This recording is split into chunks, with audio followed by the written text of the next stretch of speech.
오늘 우리 사도행전 25장 말씀을 통해서 48번째 시간입니다. 긴장하고 준비하라라는 제목으로 하나님의 말씀 함께 나누도록 하겠습니다. 별로 유명한 사람은 아니고 혹시나 또 아는 사람이 있을지 모르겠는데 미국의 민속 화가 중에서요, 안나 메리 로버트슨 모제스라고 하는 화가가 있습니다. 혹시 아시나요? 네. 민속 화가이기 때문에 우리가 잘 알려진 그런 유명한 화가는 아니에요. 그런데 저분이 별명이요, 그랜마 모제스입니다. 모제스 할머니라는 별명을 가지고 있어요. 왜 그러는가? 이분이 참 유명한데요, 이 1860년에 태어나서 1961년에 작고하셨습니다. 그러니까 101세까지 사신 거죠. 장수하신 거죠. 근데 이분이요, 화가지만은요, 처음부터 화가로서 유명했던 사람이 아닙니다. 워낙 형편이 어려웠고 자녀들을 기르는 거, 또 삶의 굴곡도 되게 많았어요. 10명의 자녀를 뒀는데 5명이 어릴 때 병으로 사망을 합니다.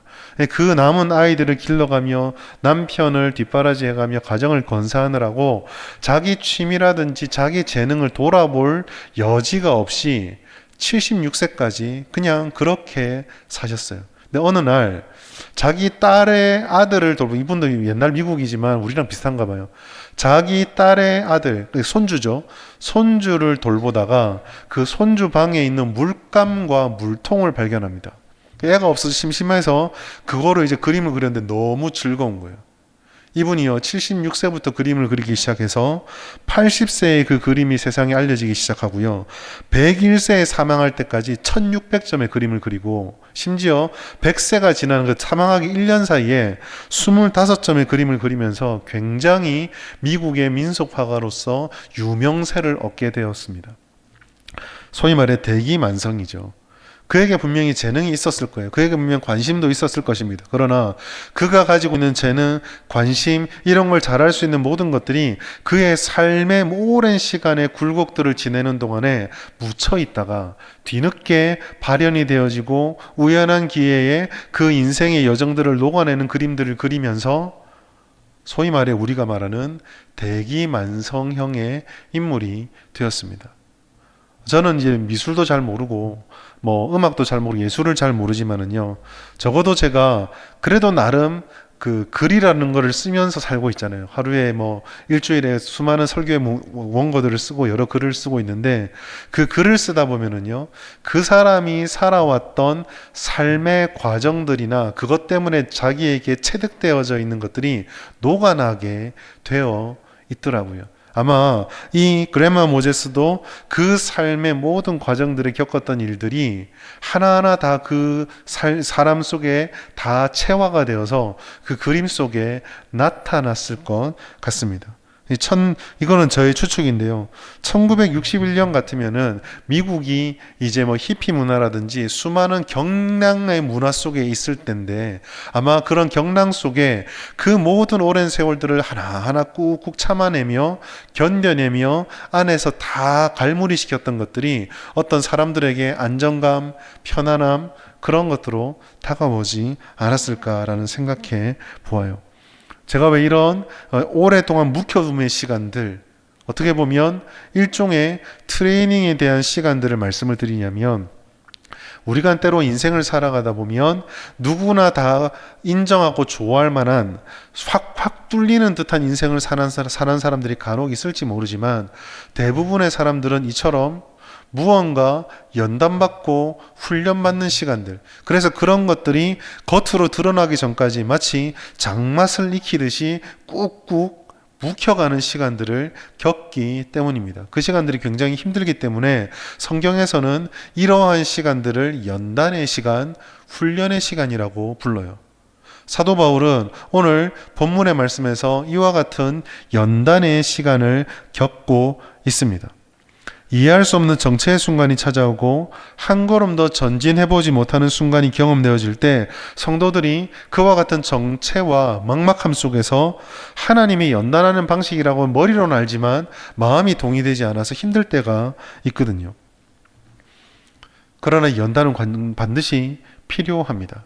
오늘 본문의 말씀을 통해서 이 연단의 순간을 우리가 어떻게 이해해야 될지와 그 연단의 순간에 우리가 무엇을 해야 될지를 함께 말씀을 나누어 보려고 합니다. 오늘 본문의 말씀은요, 전환점이 일어났어요. 벨릭스가 쫓겨가게 되고 사도행전 24장 27절 말씀 보면 보르기오 베스도라는 사람이 새로운 총독으로 부임하면서 25장이 시작되어집니다. 벨릭스는요, 굉장히 처세술에만 능하지 의롭지 않은 사람이었습니다. 그래서 벨릭스가 쫓겨나고 나서 이 베스도가 부임했을 때 사도 바울에게는 새로운 상황이 펼쳐질 수 있었어요. 역사를 보면 이 베스도라는 사람은 그래도 로마의 정치인이긴 하지만 벨릭스에 비해서 공명정대하고 온화한 사람이었다라는 평가가 있습니다. 기억할 것은요, 그렇다고 사도 바울에게 되게 유리하느냐, 그렇진 않아요. 이 역사의 기록은 신앙적인 기록, 즉 바울의 편에서 기록한 것이 아니라 그냥 그 시대의 정치인들의 시각으로 놓고 보았을 때 그러한 성향의 사람이었다라는 겁니다. 온화한 사람이고 편안한 사람이었을지 모르겠지만 이 사도 바울에게는 별로 다를 것이 없었을 것 같다라는 징조가 보이는 것이요. 이 베스도가 처음 부임해 오자마자 자기가 가두어 놓고 재판해야 될 죄수를 먼저 찾았던 것이 아니라 사흘 만에 가이사랴에서 유대인의 땅 예루살렘으로 가버립니다. 이 예루살렘을 지역, 이스라엘 지역, 요 지역을 통치하는 총독들의 숙제와 같은 것이 있어요. 그것은 바로 통치하고 있는 유대인들이 그렇게 말 잘 듣는 족속이 아니거든요. 그래서 이 유대 땅을, 하나님만을 섬기는 이 유대인들을 다신교 국가인 로마가 불만이 가지지 않도록 잘 구슬려서 평안을 정착시켜야 하는, 그게 좀 어떤 사명처럼, 임무처럼 주어진 게 있습니다.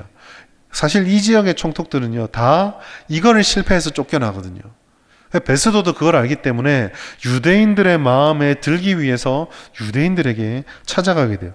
여러분, 바울과 유대인이 반목하고 있는데 새로 부임한 총독이 바울보다는 유대인들의 관계를 신경 쓴다는 건 사도 바울에게는 별로 좋은 징조는 아니죠.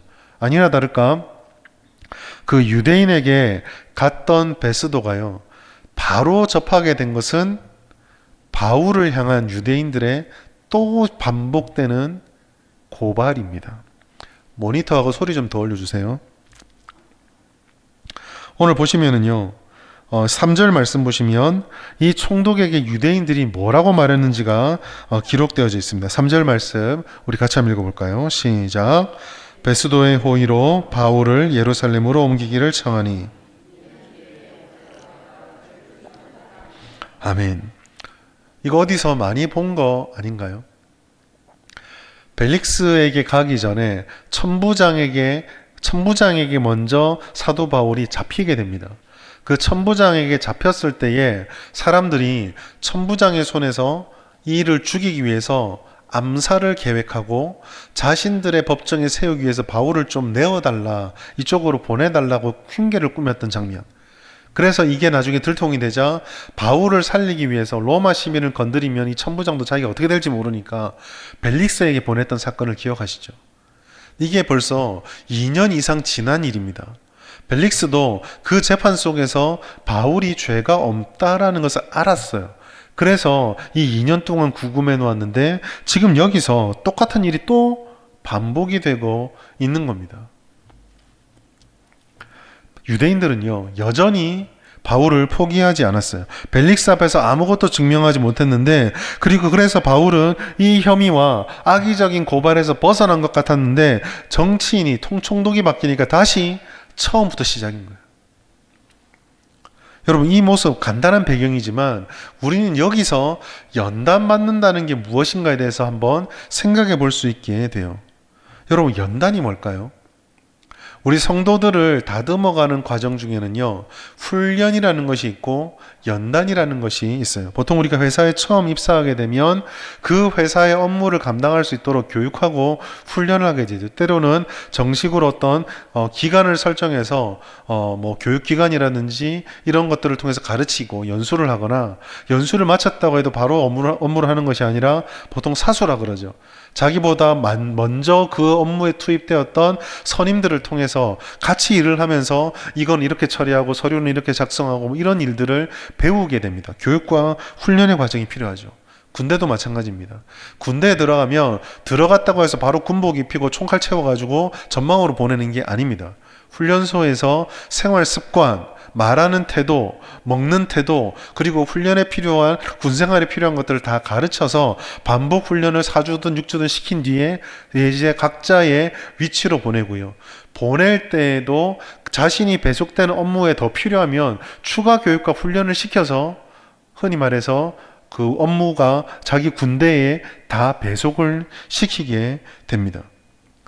여러분들 훈련에는요, 때로는 의무적이고 내가 원하지 않아도 해야 되는 부분들이 어느 정도 있지만 또 한편으로는 훈련은 자발성이 조금 있습니다. 다시 말해, 내가 이런 과정에 들어가면 이런 과정을 통해서 이런 것들을 배우고 이렇게 될 거야 라고 하는 어느 정도의 납득과 수용, 받아들임이 있다는 거죠. 그래서 훈련은요, 일정 기간을 우리가 예측할 수 있고 결과를 예측할 수 있어서 조금 견뎌낼 수 있고, 그런 점에서 저는 이 훈련이라는 것이 약간의 자발성이 들어가 있다라고 생각을 합니다. 우리가 흔히 말하는 영적 성숙에서 이건 굉장히 필요한 거죠. 제자 훈련을 한다, 뭐 성경 읽기를 한다, 말씀 훈련을 한다, 기도 훈련을 한다, 예배 훈련을 한다. 이런 모든 것들은 우리가 이것들을 통해서 어떤 과정을 어떻게 밟아갈 것인가를 어느 정도 예측을 할 수가 있습니다. 양육반에 들어오면 전반기, 후반기, 몇 주 과정 이렇게 하게 되고, 제자반은 몇 주 과정을 하게 되고, 이 성경 아카데미를 들어가면 각 과목마다 얘기를 들어보면 이 정도 기간에 이런 내용들을 함께 나누겠구나. 이런 거를 알 수 있게 된다라는 거죠. 근데 여러분, 성도가 성숙되어져 가고 성도의 삶이 다듬어져 가는데 이 훈련만 있는 것이 아닙니다. 훈련이 한 축을 담당한다면 다른 한 축에는요, 연단이라고 하는 것이 있어요. 근데 여러분, 이 연단이 사실 우리를 굉장히 힘들게 합니다. 왜 그럴까요? 연단은요, 자발적이지 않아요. 연단은요, 내가 선택하는 것이 아니라 때로는 이유도 알지 못하고 감당하기 어렵게, 그리고 하나님, 그 연단의 과정 들어갈 때 때로는 우리가 어떤 기도가 어떤 탄식이 나오냐면, 하나님 도대체 내게 왜 이러세요? 라는 이야기가 나오는 과정 속에 들어갈 때가 있습니다. 이게 지금 사도 바울이 이 본문에서 지금 계속 반복해서 겪고 있는 거예요. 로마로 가라고 하셨잖아요. 그런데 왜 나를 유대인들 손에서 이리저리 휘둘리게 하시고 왜 나를 가이사랴에서 2년 동안 갇혀있게 하십니까? 무죄가 판명되어서 벨릭스가 다른 어떤 조치도 못했으면 새로 총독이 부임했으면 이제 풀어주셔야지 왜 또다시 고발을 당하게 하십니까? 이런 이해할 수 없는 일들이 삶에서 벌어진다라는 거죠. 이사야 48장 10절도 고난의 연단의 이런 특성을 잘 설명해 줍니다. 이사야 48장 10절, 내가 너를 연단하였으나 은처럼 하지 않고, 은 좋은 거잖아요. 좋게 누구나 좋아서 너무 좋아, 이게 아니라 고난의 품을 꿀에서 연단하고 너를 택했다라고 말씀하고 있습니다. 이것이 연단입니다. 왜 일어나는지 궁금합니다. 그런데 답을 알 수가 없어요. 연단이란 것은 사실 인과관계로 이해가 잘 안 돼요. 내가 이런 일을 해서 이런 선택을 했으니까 이렇게 되는 거야. 뭐 남자들 군대 가는 거 의무로 다 가야 되는 거지만 뭐 그래도 시기를 정하고 뭐 이런 것도 어느 정도 좀 선택이 되잖아요. 우리가 이런 것들을 내가 선택했으니까, 내가 입대를 했으니까 이런 훈련을 받고 때로는 이런 이해되지 않는 일도 하는 거야. 그래도 이것만 하면 1년 8개월, 요즘 되게 짧더라고요. 18개월만 하면 끝나는 거야. 이게 예측이 돼요. 근데 연단은요, 이해가 안 돼요. 왜 이런 일을 겪는 거지?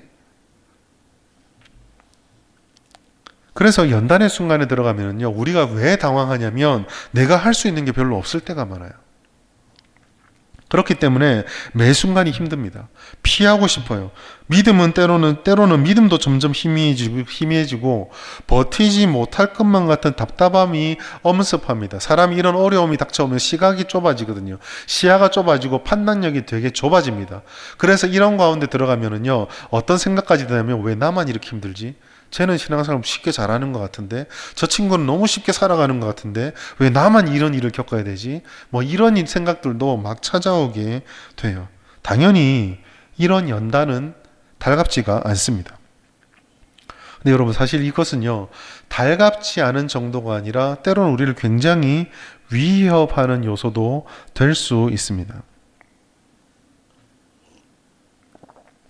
연단의 과정은 결과적으로 얘기하자면 하나님께서 함께 하시는 과정은 맞아요. 그렇지만 하나님께서 함께 하신다 할지라도 오늘 여기서 보시는 것처럼 사도 바울을 제거하려는 계획들, 음모들이 진행되어지잖아요.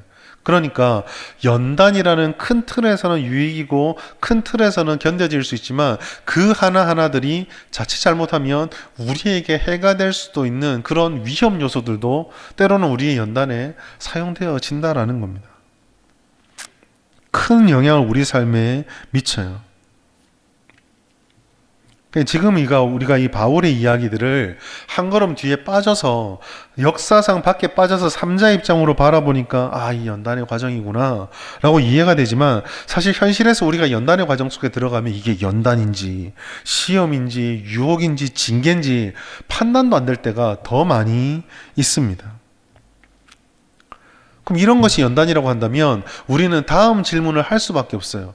이렇게 뭔지도 파악하지도 못하고 심지어 어떨 때는 이게 연단인지도 알지 못하는 건데 하나님께서 그런 것을 연단이라고 우리에게 내민다고 해서 우리가 그거를 감당하면 과연 그 연단이 우리에게 주는 유익이 있는가?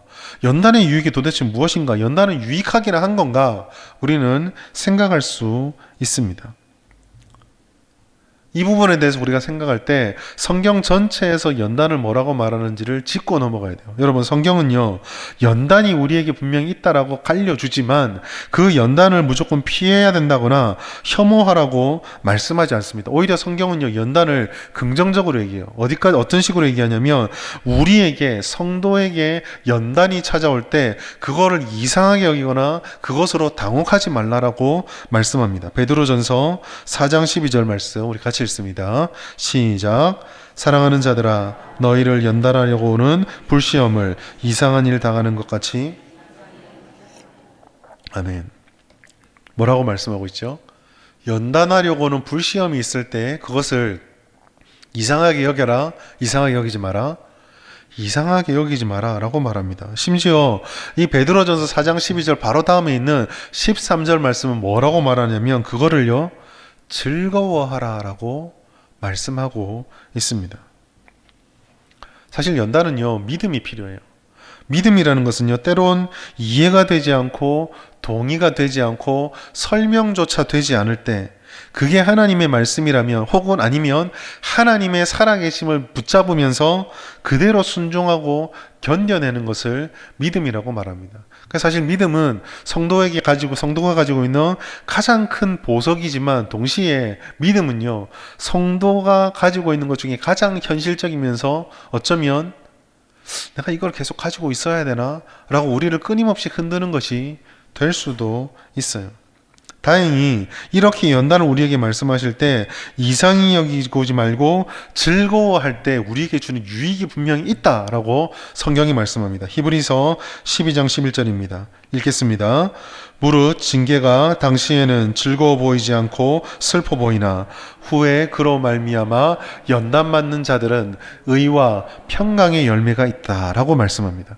성경에 말씀하시는 것은요, 의와 평강의 열매예요. 즉 다시 말해서 믿음의 길을 걸어가면서 연단의 과정을 겪는 것은요, 헛수고라든지 남들보다 뒤처진다라든지 인생이 실패된다라는 것이 아니라 하나님께 주시는 보답, 하나님이 주시는 은혜의 열매가 분명히 있다라고 성경은 말씀합니다.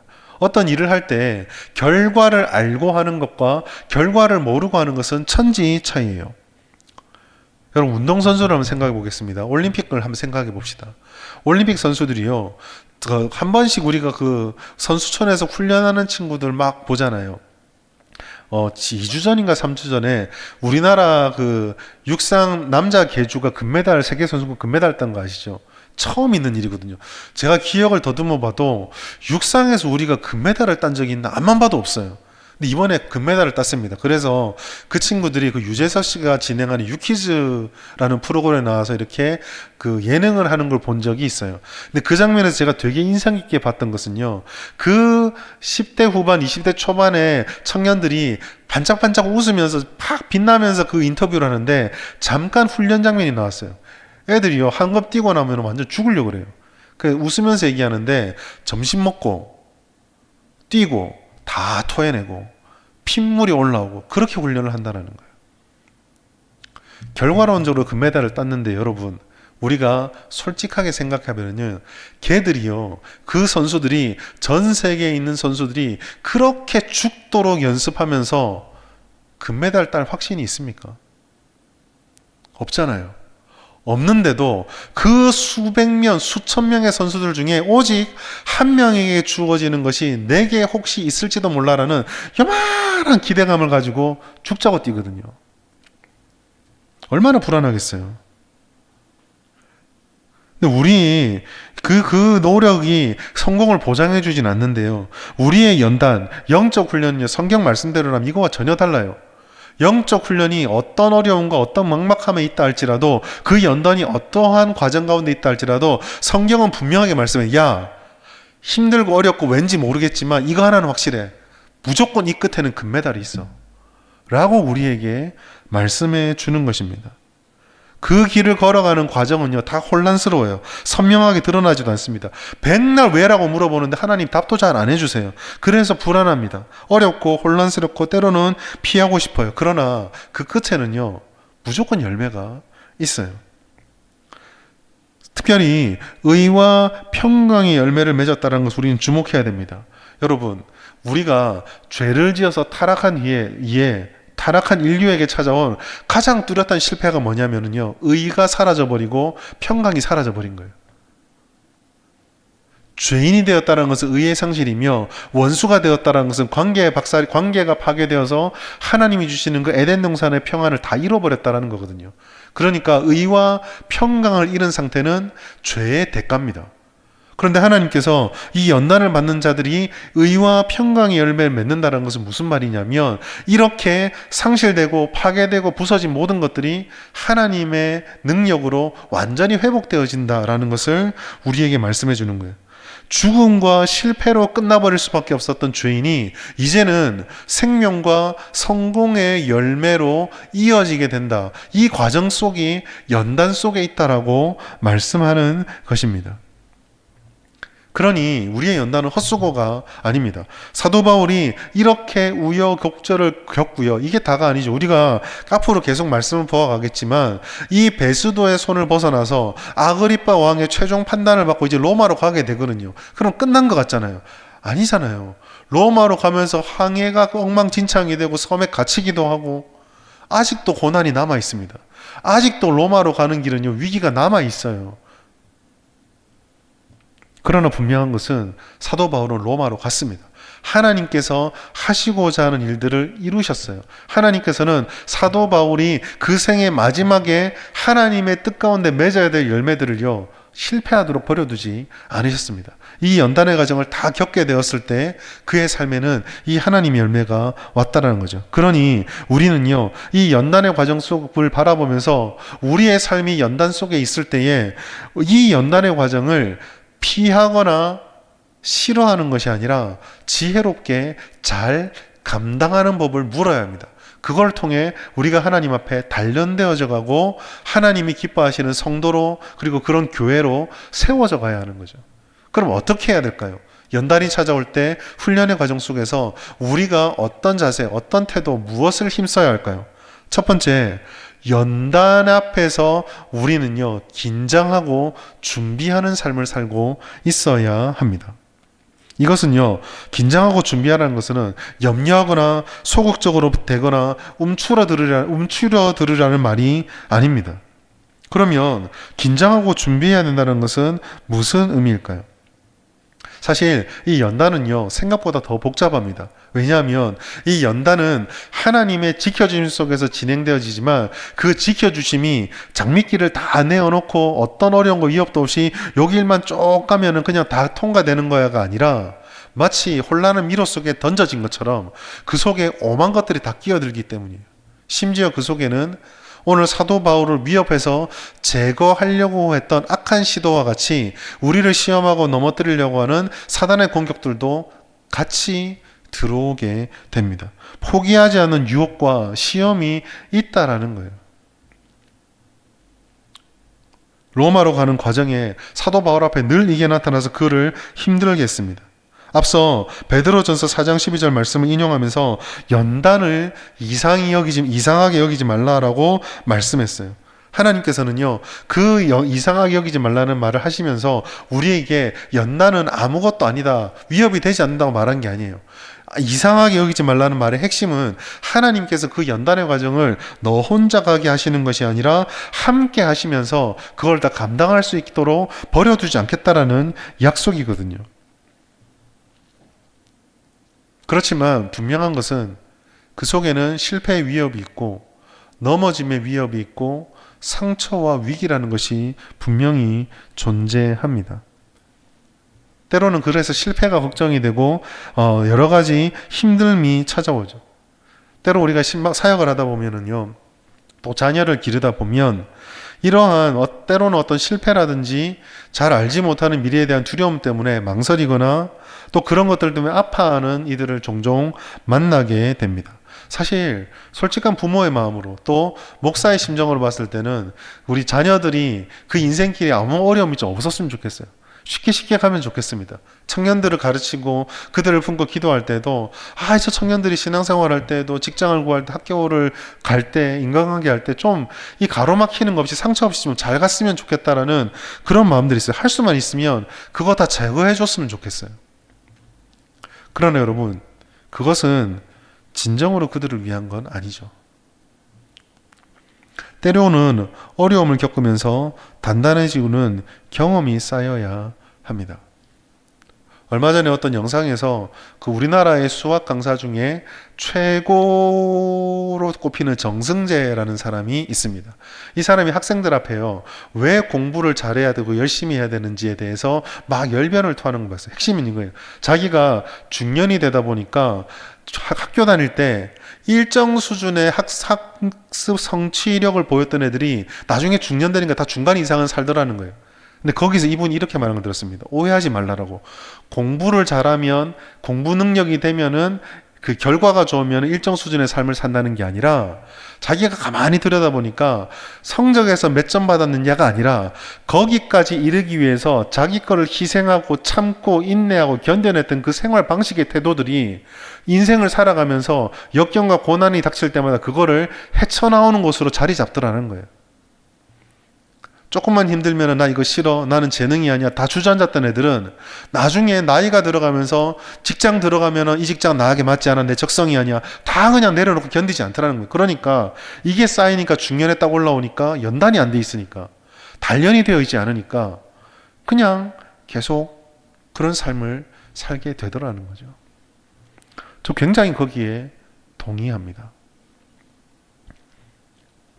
한 번 예전에 제가 제가 고3 생활했던 것들을 말씀드린 적이 있는데, 전 교회 가고 싶어서 고3을 정말 치열하게 보냈거든요. 제 인생에 이렇게 살았습니다라는 자랑을요, 다른 누구에게 잘 못하겠습니다. 남들도 다 열심히 살았지만. 그런데요, 1994년은요, 저는 이 지구는 너무 오바다, 대한민국에서 누구 못지않게 열심히 살았어요. 저는 고3 생활 동안 하루에 3시간 이상 자본 적이 없습니다. 진짜 미친 듯이 공부를 했거든요.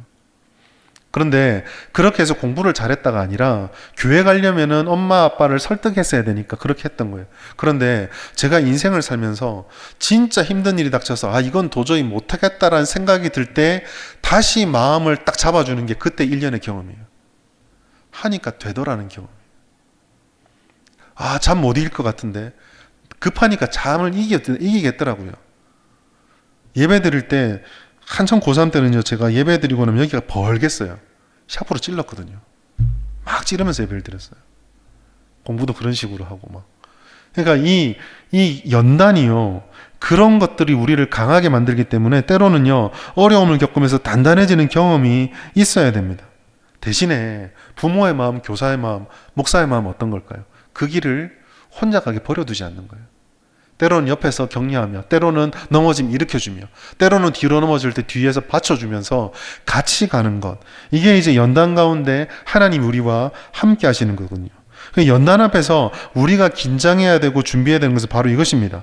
하나님이 우리와 함께 하신다는 것을 믿으면서 우리 가운데 찾아오는, 특별히 이 연단 가운데 우리 가운데 자꾸 발동되어지는 연약함들을 생각하고 또 그런 것들을 통해서 우리를 시험하고 넘어뜨리려는 그런 많은 악한 시도들이 있음을 준비하면서 그런 유혹에 넘어지지 않도록 내가 주님 앞에 믿음을 지킬 수 있도록 내 자신을 돌아보고 하나님 앞에 나를 드리는 그런 준비와 긴장감이 있어야 되죠. 미리 알고 긴장하고 깨어 있어야 넘어지지 않고 나를 쳐서 굴복시키고 복종시킬 수 있는 것입니다. 말씀과 기도는 이와 같은 긴장하고 대비할 때 가장 효과적인 방편이에요. 말씀을 통해서 우리는 하나님을 알 수 있습니다. 하나님을 대적하고 성도와 교회를 유혹해서 연단 가운데 마치 가라지를 뿌리듯이 우리 앞에 가시밭기를 뿌려서 하나님 앞에 연단의 과정이 아파서 힘들어서 포기하게 만들려는 그런 시도들도 말씀을 통해서 우리는 발견할 수 있어요. 그리고 그러한 시도 앞에 믿음을 지키지 못하고 나약하게 흔들리는 수많은 사람들의 넘어짐을 우리는 성경을 통해서 발견하게 되고 우리 안에 있는 그 연약함들을 발견하게 됩니다. 그 과정들을 이겨낼 수 있는 방법, 그리고 하나님께서 그 길을 함께 해주시다는 약속도 말씀을 통해서 우리는 발견할 수 있어요. 기도는 그와 같은 말씀을 가지고 주님 앞에 나아갔을 때 이 모든 것들을 깨닫게 하는 성령의 임재의 통로가 되고 주님께서 이 모든 것을 깨닫도록 능력을 부어주시는 통로가 바로 기도입니다. 여러분, 신앙생활에서요, 여러 가지 아름다운 것들을 꾸미지만은요, 사실은 신앙생활은 말씀과 기도가 무너지면 다 끝나는 겁니다. 반대로 뒤집으면 신앙생활은 말씀과 기도에만 선명하게 서 있으면은요, 다시 일어날 수가 있습니다. 오늘날 한국교회가 위기가 뭔지 아세요? 성도가 떠나는 거 아닙니다. 밖에서 외부적인 비판과 비난이 심한 거 그것도 아니에요. 말씀과 기도가 약해진 겁니다. 하나님의 말씀을 통해서 하나님 앞에 은혜 받고 내가 잘 성장되어서 하나님과 함께 쓰임 받고 하나님 앞에 성도로서 아름답게 세워져 가야지. 그러면 요즘 돌아온 대답은 그럼 안 할래요입니다. 부담스러워요. 시간이 없어요. 삶이 힘들어요. 기도도 마찬가지죠. 사랑하는 여러분, 말씀과 기도를 통해서 하나님을 알고 세상을 알고 나를 알고 이 세 가지가 갖추어졌을 때 우리는 영적인 긴장감과 영적인 준비를 할 수가 있게 되는 거예요. 그래야 우리는 연단 가운데서 무방비로 넘어지지 않고 이 모든 과정들을 이겨낼 수 있습니다. 두 번째로, 그럼 이 연단의 과정 속에 들어갔을 때 우리의 삶의 태도가 중요한데 이 연단의 과정, 말씀과 기도로 우리를 준비하면서 삶을 살아낼 때 무엇보다 우리는 선을 행하며 당당하는 것, 즉 하나님께 순종하여서 세상에 비난받지 않도록 영적 당당함을 익혀가고 당당함의 삶을 살아가는 것이 중요합니다. 이것은요, 고난의 순간에 불의의 순간이 다가올 때에 세상이 생각하는 일반적인 방식으로 반응하지 않는 것을 의미해요. 때로는 사단은요, 음모와 폭력과 모욕과 미움으로 우리를 공격합니다. 그럴 때 가장 쉬운 방법은 모욕은 모욕으로 갚아주고 폭력은 폭력으로 대응하고 미움은 미움으로 대응하는 것이 가장 쉽습니다. 세상이 교회를 배척하고 세상이 교회를 비난할 때 우리가 할 수 있는 가장 손쉬운 방법은 우리도 힘을 길러서 세상을 공격하고 세상을 비난하는 겁니다. 예수님께서 십자가 위에서 모독을 당할 때 예수님이 인성을 발휘하셔서 가장 쉽게 대응하는 방법은 내려오셔서 전부 다른 사람들은 십자가에 못 박아버리는 거였어요.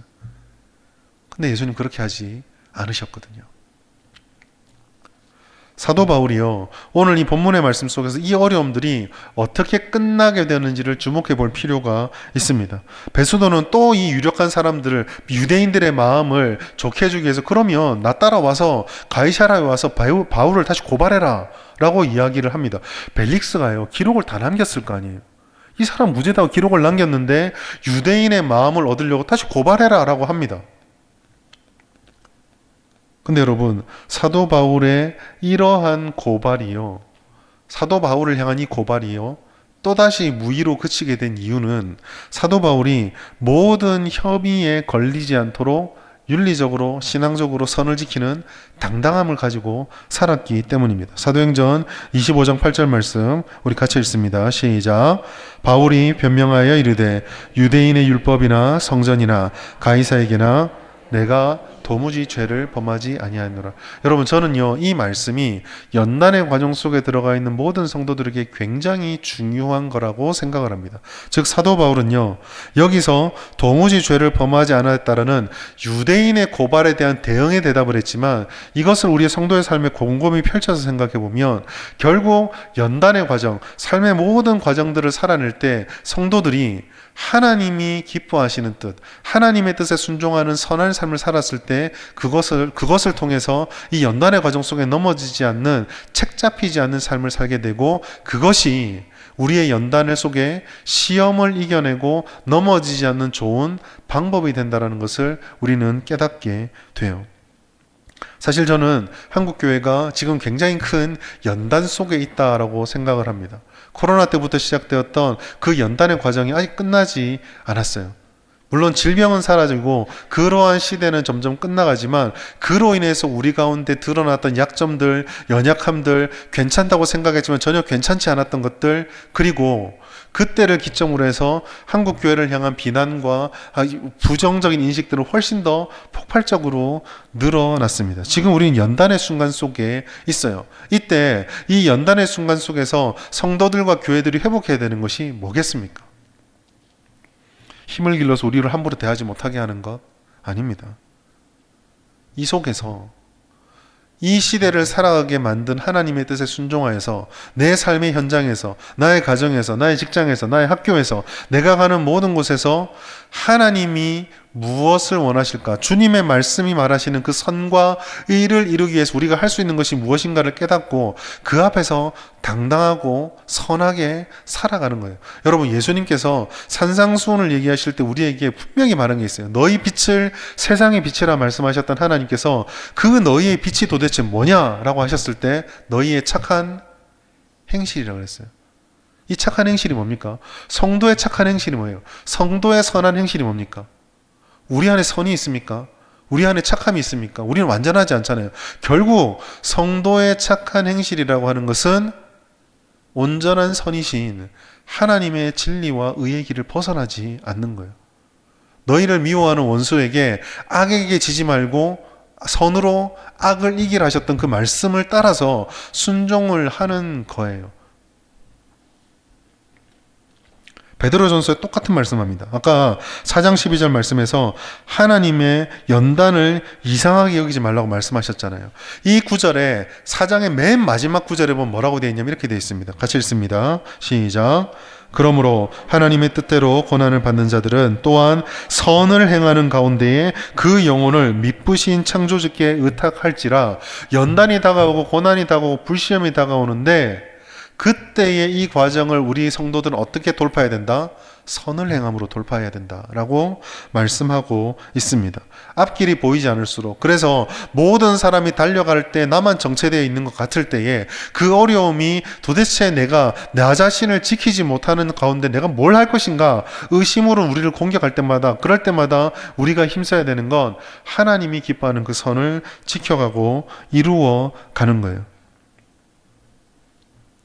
로마서 12장 21절 말씀, 악에게 지지 말고 선으로 악을 이기라는 이 말씀도 동일한 이야기입니다. 사랑하는 여러분, 그래서 우리는 주님 앞에 더 깊어져야 돼요. 세상에 대해서 우리가 몰라서는 안 되겠죠. 그러나 우리는 지금 이 시대에 주님 안에서 더 깊어지기를 노력하시고 애를 써야 됩니다. 말씀에 깊어져야 되고요.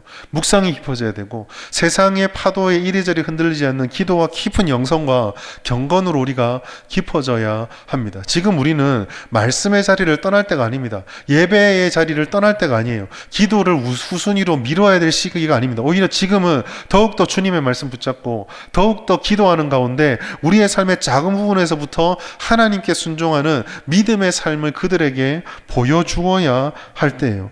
사랑하는 여러분, 다시 한번 말씀을 기억하십시오. 이와 같은 연단의 삶의 끝은 확실합니다. 우리가 했던 것이 세상 사람 모든 사람들이 야 그렇게 해서 어떻게 살 수 있느냐, 그건 어리석은 삶의 방식이다 말해도요, 우리는 알아요. 그렇게 우리에게 어리석다고 말하며 자신들의 삶의 방식을 강요하지만 그 강요하는 세상은 그 끝이 뭔지 모릅니다. 그러나 우리는 비록 어리석게 보이고 미련하게 보이고 뒤처지는 것처럼 보이지만 그 연단의 끝에 뭐가 있는지를 알고 있습니다. 알고 있는 사람이 뭔지도 모르는 사람의 말에 현혹되어서 그것에 쫓아가는 것이 얼마나 미련하고 어리석습니까? 우리는요, 하나님께서 홀로 하실 수 있지만 이 기쁜 일에 동참시켜서 하나님의 은혜를 누리게 하시는 그 주님의 부르심을 기쁨으로 받아들여야 합니다.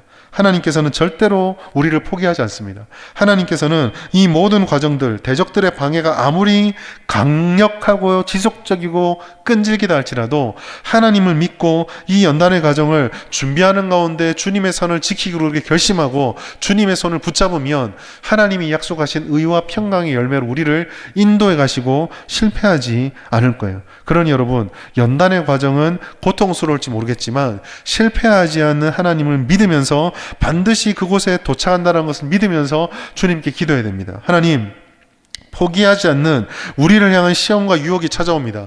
연단은 때로는 우리의 능력을 넘어서서 우리를 힘들게 할 수도 있습니다. 그러나 오직 하나님 앞에 합당한 선한 삶을 살고 이 영적으로 준비되고 말씀과 기도로 준비하고 긴장하여서 하나님의 주시는 이 연단의 길을 같이 걸어가게 하여 주옵소서. 그래야 해서 주님이 약속해 주신 그 은혜의 열매, 우리 삶에 이루어짐을 우리도 보게 하여 주시옵소서. 이렇게 우리의 삶을 세워가야 될 것입니다. 그것을 통해서 이 세상도, 어둠에 있는 세상도 결국 빛을 보게 되고 하나님이 어떤 분이신지, 진정한 선이 무엇인지 알게 될 것입니다. 이것이 전도고요. 이것이 하나님의 은혜를 전하는 성도들에게 주어져 있는 마지막 사명입니다.